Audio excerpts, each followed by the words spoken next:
Please stand by. You ever have one of those great days, you know? The kind of day that can't be screwed up by anyone, or anything. That was my Sunday. The sun was shining, kids outside playing, all was well in my life. Until, at the last minute, I decided to cook some jambalaya. But in order to do so, I needed to run to the market to pick up a few things.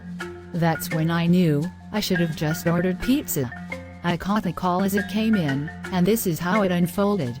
"Hey girl, what are you doing?" "When? Hell yeah, I'm going." "Girl, I don't know who's going to watch these kids, but what I do know is that I'm going to that concert." "I don't know, but they aren't coming with me." "Who's watching Dasha?" "The new guy.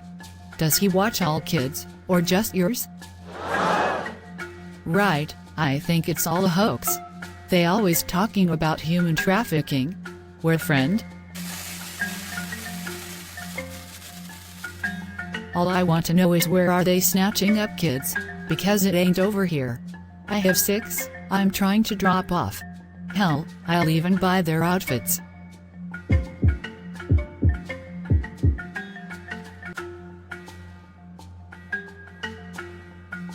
"Not today, Satan, not today. All fun, games, and jokes aside, this isn't something to play with. Sure as hell isn't something to make fun of." I had to remove myself from the situation, so I didn't do something that would cause me to lose my own child, trying to save someone else's.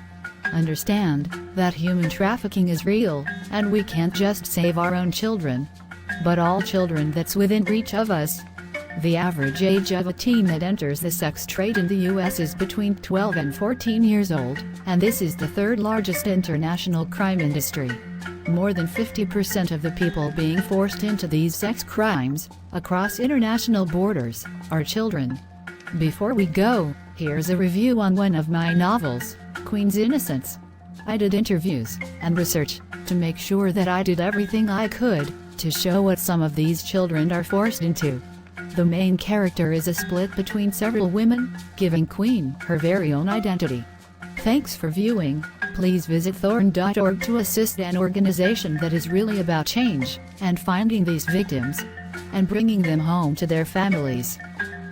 Much love. Review, writing, Queen's Innocence, May 29, 2018. A kis átmibnik. Today, we're going to be exploring a book with a much darker theme than most we share.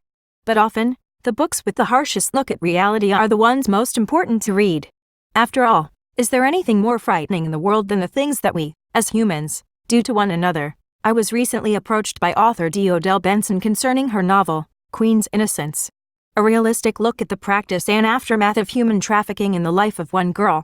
While this book holds subject matter that may be difficult to read, perhaps after learning a bit about its author and how she created Aaliyah in Queen's Innocence, you'll add it to your reading list.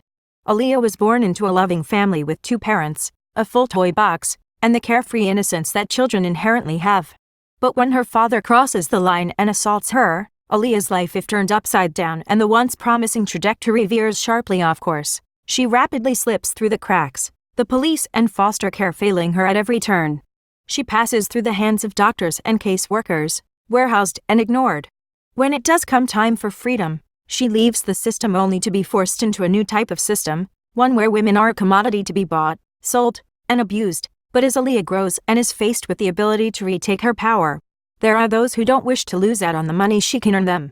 Can she break free of years of bondage, or will Aaliyah become yet another statistic? I'm sorry to leave the description on such a cliffhanger, but Aaliyah's journey is the book. Unless you can walk beside her and really take in all the trials of her teens and adult life, you can hardly appreciate the work Benson has created. Still, Aaliyah's story isn't just words on a page. It's the end result of months of research and true stories that are reflected on the pages. Human trafficking isn't just something that exists on the fringes of society in seedy motels and back alleyways.